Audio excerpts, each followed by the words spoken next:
حضرت بلال رضی اللہ تعالی عنہ ارشاد فرماتے ہیں آپ صلی اللہ علیہ وآلہ وسلم ہمارے پاس تشریف لائے اور ارشاد فرمایا کہ جلدی میرے ساتھ چلو، کہیں کام جانا ہے۔ آپ صلی اللہ علیہ وآلہ وسلم مدینے کی گلیوں میں آج معمول سے زیادہ تیزی سے جا رہے تھے اور ارشاد فرمایا کہ کسی جگہ جانا ہے۔ تو صحابہ بھی ساتھ میں تھے، تو آگے جا کر دیکھتے ہیں کہ ایک بوڑھی عورت اپنی آنکھوں سے آنسو جاری کیے ہوئے ہے اور رو رہی ہے۔ تو آپ صلی اللہ علیہ وآلہ وسلم نے اس کی داد رسی کے لیے پوچھا کہ تم کیوں رو رہی؟ اس نے عرض کیا کہ حضور والا، میں ایک یہودی عورت کی غلامہ ملازمہ ہوں اور میں اس کے ہاں کام کرتی ہوں۔ اس نے مجھے تیل لینے کے لیے بھیجا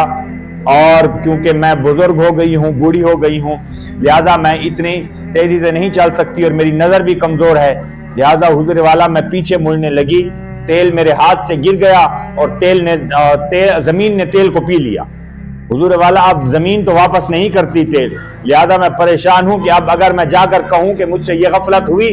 اور تیل گر گیا، وہ مجھے مارے گی اور وہ مجھ پر ظلم و ستم کرے گی۔ اب بڑھاپا آ گیا، اب مجھ سے مزید مار نہیں کھائی جاتی، لہذا حضور والا میں اسی لیے روئے جا رہی ہوں۔ تو آپ صلی اللہ علیہ وآلہ وسلم نے حضرت بلال کو دوڑایا اور ارشاد فرمایا کہ گھر جاؤ، جا کر 5 دینار لے آؤ یا درہم لے کر آؤ، اس کا تیل خرید کر اسے دیتے ہیں۔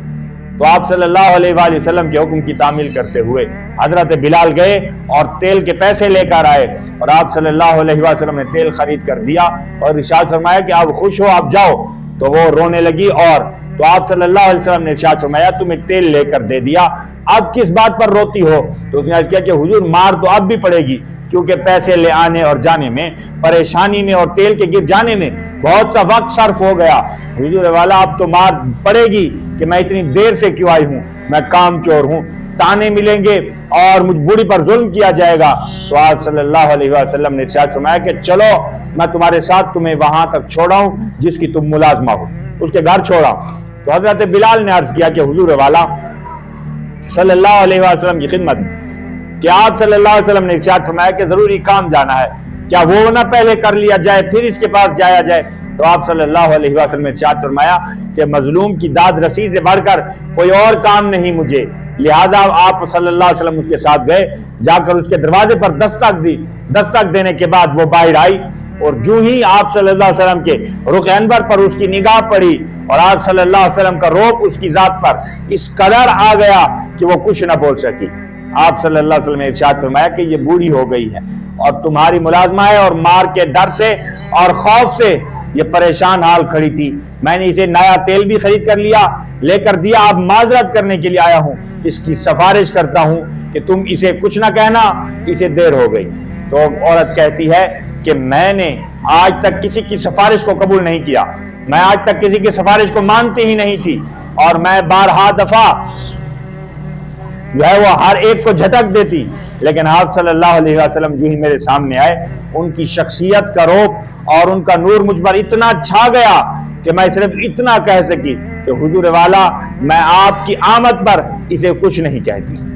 اسے کچھ نہیں کہوں گی۔ تو حضور انور صلی اللہ علیہ وسلم کی کمال شفقت پر قربان جائیے، آپ پھر اس عورت کے پاس گئے اور کہا کہ اگر تم اب اجازت دو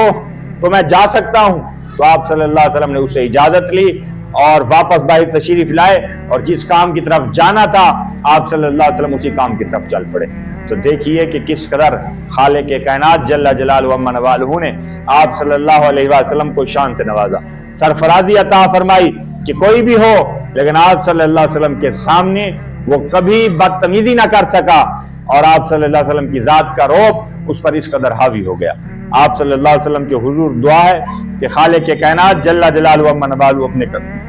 کرم سے، اپنے فضل سے اس نے ہمیں نعمت ایمان سے سرفراز فرمایا، ہمیں اسی پر استقامت عطا فرمائے۔ آمین وآخر دعواہم الحمدللہ۔